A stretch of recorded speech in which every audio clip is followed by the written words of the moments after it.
Welcome to Uncommon Sense, where we do our best to make it common again. I'm your host, Adrian Ahlquist, and today I'm joined by Jason Adkins, who is the Executive Director of the Minnesota Catholic Conference of Bishops. How are you, Jason? Well, Adrian, thanks for having me on the program. Yeah, thank you for being flexible and being on this podcast. This is kind of exciting to have someone who's involved in politics because of all that's happening right now. And we don't have to go into specifics. I was just kind of wondering, what is your experience and what's your take on what's happening? Well, that's a loaded question, isn't it? I should be more specific, but I mean generally. I mean what, like the whole everything that we've experienced in the United States for, what's your take on our more broad political situation rather than like specifically this election? I just mean broadly, what's your take? Well, oftentimes what we experience in politics are the symptoms of something deeper, and that's the cultural problem and the anthropological problem, as I call it. Who are we? What is our purpose? What is politics? What is it meant to do? We get these antecedent questions wrong, and therefore when we see the symptoms of decay and disorder around us, sometimes we draw the wrong conclusions about what needs to be done. So I think, a lot of these questions that we deal with, the philosophical battle, if you will, it was lost 20 years ago, or the political issue was shaped 10 years ago because we've moved so far down the track and how we think about particular things. And the world really comes down to, on all these questions is, who are we? We talk about identity politics driving the conversation today. And I think that's absolutely true. And, do people see themselves as autonomous individuals who get to create their reality and to which the rest of the world should conform? Or is reality an objective order and a gift to be received to which I must conform so that I may be happy? And those are, I think, in many ways, competing worldviews that shape the political challenges that are all around us. If we think of politics as about promoting the common good, if we don't share a conception of what the good is, not only for individuals but for society, politics is going to be rife with conflict. Yeah, that makes sense. I agree. I should mention that Jason went to the law school at the University of Minnesota, which is where I studied to become an industrial engineer. And now you have taught at least at St. Thomas, which is where my sister was going, right? That's correct, right? I've been an adjunct professor at the law school at the University of Minnesota, the University of St. Thomas, and I'm currently a visiting scholar at St. Paul Seminary as well. So, cool. It's a great way to, pull yourself out of the thicket of the weeds of everyday political life and think about questions in a different way. And it's really a refreshing opportunity for me. And then there's no better way to learn material than to present it yourself.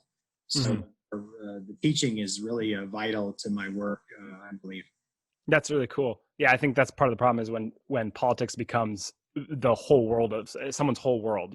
That's where we run into problems, and we need to adopt the Chesterton mindset of exploring everything, right, and having a well-rounded mindset in education. Yeah, cool. So as I said, as we discussed, that you're a lobbyist. What do you do for the Minnesota Catholic Conference as a lobbyist? So our staff here represents the Conference of Bishops. That's what the Minnesota Catholic Conference is in their public policy initiatives, mostly at the state level, but also at the federal level too, when it's warranted. We do have colleagues in Washington, D.C. who handle most of the federal work, but we work with them on occasion when they need an extra push or an extra conversation. We have the local connections here. But a lobbyist is, it's a word that has a bad name, just like lawyers, and I'm both. Don't hold it against me.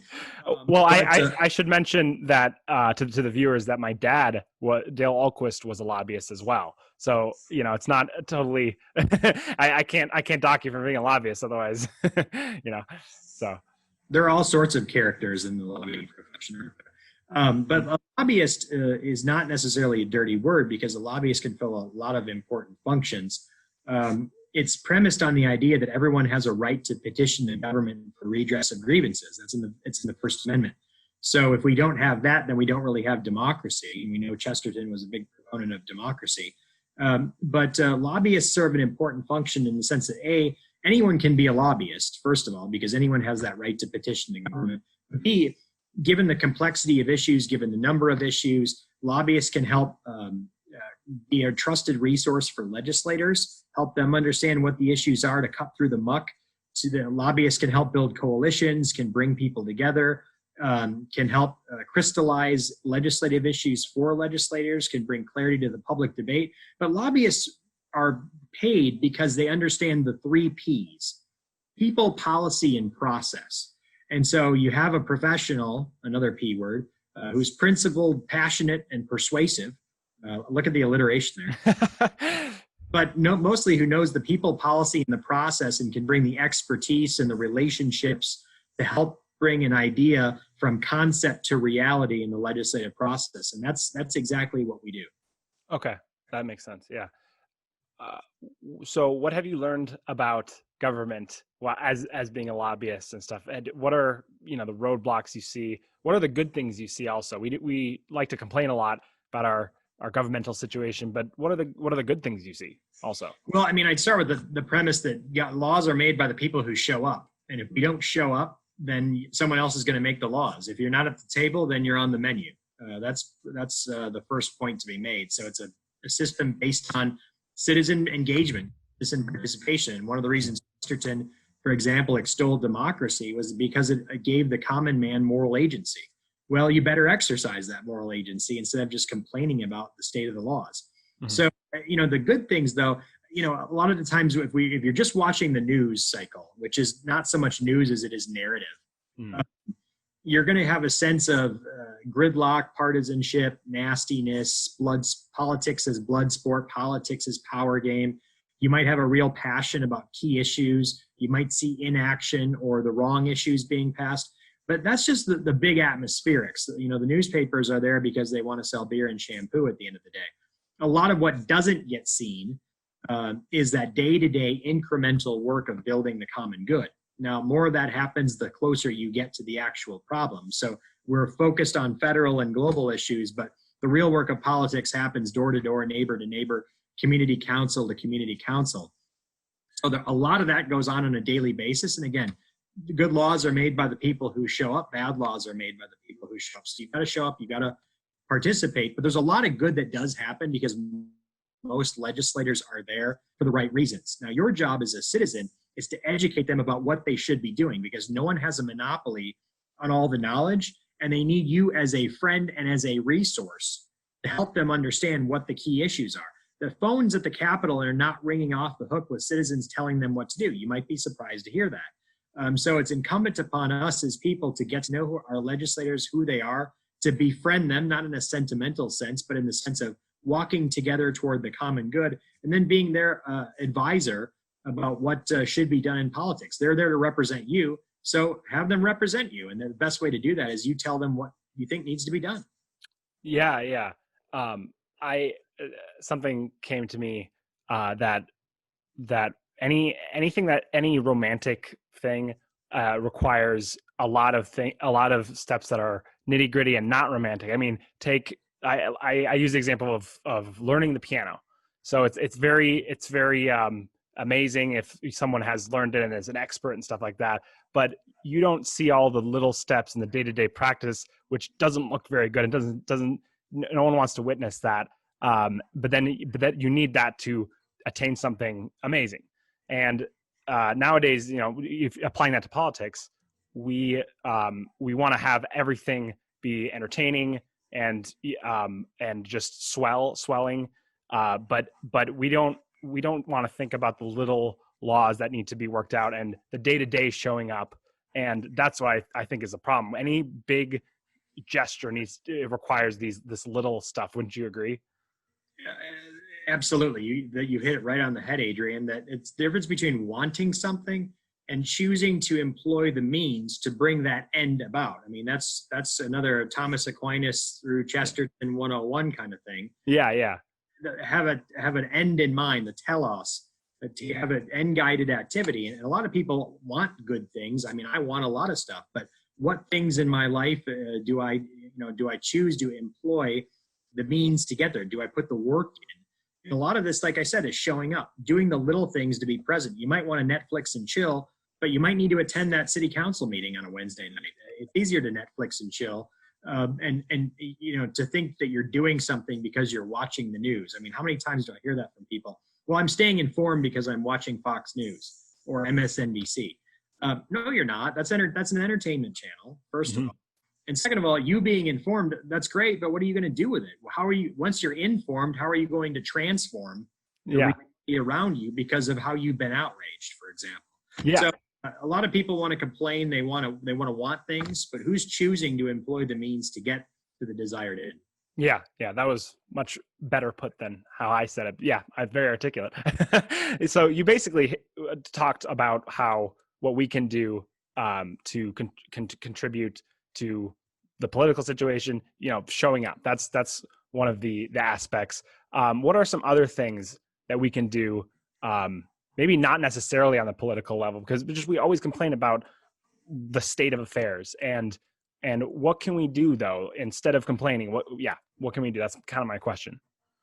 I mean, I was talking to someone this morning for my podcast that I was recording, and he really? said, one examination of conscience that we can do is, for every hour you're watching political news, you should be studying the gospel. I think the problem is that we Catholics, by and large, overgeneralize, but it's certainly true from my experience that, we get our ideas and our perspectives and from the secular media, from partisan platforms, not from Catholic social teaching. And the starting point of Catholic social teaching is forming ourselves in that mental model through which we can interpret and apply problems. I mean, this is the great thing about Chesterton. Chesterton was such a prophet and saw so vividly because he had really internalized the Catholic faith. I mean, I just think there's no other way around it, is that he had this beautiful mental architecture that could see so clearly. And it was just the Catholic faith. It was nothing else. But how little the fullness of the Catholic faith and all its beauty is embraced. And once we're operating first from that presence, from that starting point, and then we're less concerned about partisan outcomes or political outcomes in elections, which seems to be driving the way most people approach politics, then we'll be much better off. So I think prayer and study and formation, before we want to transform ourselves and inform our vote, we have to form our conscience. That's the first step. Form your conscience, inform your engagement, transform your state. And it starts with thinking like a Catholic, not getting wound up in partisan battles and having a certain level of detachment from these things. Because look, the victory's already been won. We have a savior. It isn't us. He doesn't need us to save the world. So all we need to do is be faithful in the moment and let him take care of the rest. And that's, if we start thinking like Catholics and acting like Catholics, then we'll be in a lot better spot. Yeah, that makes total sense. Yeah. It should be noted by now that Jason is a Chesterton fan. Slightly. That's pretty apparent. So what do you have to say about how Chesterton has formed your way of thinking, maybe specifically in terms of your career as a lobbyist and in government? First of all, my all-time favorite Chesterton quote: "Poets have been mysteriously silent on the subject of teas." Yep. That's definitely my favorite. Okay, good. Had to get that in there on the Chesterton podcast. So Chesterton, my favorite is angels can fly because they take themselves lightly. There you go. And something that guides my work is, we fight because of what's behind us, not what's in front of us. And for those in politics, that's got to be your, it's not about tribalism and fighting the enemy. It's about defending the good things and the permanent things. So, yeah, well said. Yeah. My love of Chesterton can't be understated. I'm not the most learned or knowledgeable like the great Dale. I go back to that point I mentioned earlier about forming the Catholic imagination and forming the Catholic mind, and reading so much of Chesterton, whether it's Gilbert Magazine, fine publication over the years, especially in my formative years as a young person. Chesterton helped me present the faith to others, and really taking his viewpoints and perspectives seriously on political and economic questions. I even wrote my master's thesis on distributism. So I would hope that Chesterton made the faith come alive for me, and that I bring a little bit of the winsomeness and just joie de vivre in terms of defending the Catholic faith, not in just being realistic, right? And just because things are challenging, just because there's dark clouds on the horizon, doesn't mean we can't be faithful warriors in the fight. So I hope I bring a little bit of that spirit, not just the knowledge, to the conversation. And Chesterton's a model for us in that. Yeah, thank you. Thank you for saying that. Thank you also for mentioning Gilbert Magazine. For those who are listening, if you go to chesterton.org/membership, you can become a member of the society, and we will send you a bi-monthly a copy of the new Gilbert Magazine. And the one that's coming up, interestingly enough, we're going to be talking about distributism and proposing a new name for distributism. I don't know if you've heard about this, Jason, but we want to propose a new name because distributism is a bad name. I don't think I'm very controversial in saying that, but I'm curious to know your opinion on that. But yeah, what do you think about that? I think that I'll give you this example. Francis talks about integral ecology. Okay. Really, that's just a rebranding of Catholic social teaching, which has its own branding problems. Is Catholic social teaching socialism? Is distributism redistributionism? Right. We know it's not simply that, of course. So can things always use a refresh? Certainly. There's no doubt about it. But at the end of the day, what matters is the underlying concept. And I like integral ecology in terms of its representation because it invites us to, again, reconsider the natural law. It uses an ecological frame of reference that I think people, especially young people, really get. So a rebranding can be helpful, inviting people into a conversation that might be carrying some unnecessary baggage with it. Yeah. I'm bullish on integral ecology, and so I'm looking forward to hearing what the minds and the powers that be in the world of G.K. Chesterton are thinking for a rebranding of distributism. Yeah, I would certainly put myself strongly in the distributist camp. So I certainly have an interest in the outcome here. Yeah, absolutely. I'm with you. I'm with you on that. So as a Catholic and a Chestertonian, more, would you say it's difficult being in the political sphere and dealing with this stuff as a lobbyist? I mean, or do you run into difficulties, or does it make it easier? What do you have to say about that? There's opportunities and challenges. The door is more open than you would imagine it being. I mean, sometimes people, I'm not, the legislator is not Catholic. Why would the legislator care? But, the Catholic Church does carry some serious moral credibility, despite the fact that the brand is sort of tarnished right now. We still do carry a lot of moral authority, and sometimes we're afraid of our own shadow and unable to exercise that. But the world wouldn't bother hating us so much if we didn't have the moral authority. So, we have to be able to use that in a strategic and respectful way. We have to bring our perspective to bear on difficult moral questions, and more often than not, that's actually appreciated. Catholic social teaching is a vocabulary through which to think about difficult issues, and Catholics and non-Catholics alike really appreciate that. So the church is a force to be reckoned with. Our authority is rooted in service, not in power. But at the end of the day, we have to recognize that politics sometimes can be a power game, and the strategic deployment of our person power in our pews is important in working for human dignity in the common good. Yeah. On a practical level, I imagine it's very helpful to be able to look at a law and say, hey, is that just or not? This new proposed law, a nitty-gritty law, is it just? Because we have our system, our belief system pretty well laid out. So that's right? Yeah, one of the easiest things about my job is I don't have to get up every day and think about what are we going to do? What are the relevant principles here? The principles are always the same. Yeah. Fantastic, So yeah, how they're applied in any given context will change given time and space and geography. But, the mental model that I was talking about is always there. So when you're starting from those premises of human dignity and the common good and the different valences of those teachings, it all sort of falls into place, and you can say, gee, this looks like a problem, or conversely, that's a really good law that will be helpful, or neither side is offering a good solution and we need to help develop our own, and where can we look for resources for that? Whether it's other countries or other states or wherever, who's working with the mind of the church, and what solutions can we bring to difficult moral questions. Mm-hmm. Political questions are ultimately moral questions. Right. Cool. That's really cool. Well, I have one more question for you that wasn't really on the docket. What is your prediction about how about things going forward in maybe the next 50 years, let's say? I'm not talking specifics about the next few years or anything COVID related even. Like what's your prediction about how we will be as a nation, as a society next 50 years? Well, I'm hopeful. I'm just not optimistic. Okay. As John Paul II said, and I mean, one of the great ways to think about this, Adrian, is to start and go back to the teachings of the popes who've come to our shores and offered a number of allocutions and exhortations.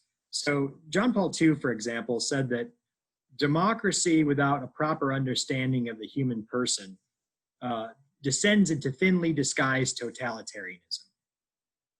How prophetic is that statement for us? And indeed, that's exactly it. As we continue to legalize what used to be called vice expansion, we're talking here in Minnesota this session about gambling expansion, marijuana expansion, legalization of assisted suicide. We start with these difficult cases where we have sympathetic persons, and then it becomes the exception that opens the door to the broader rule.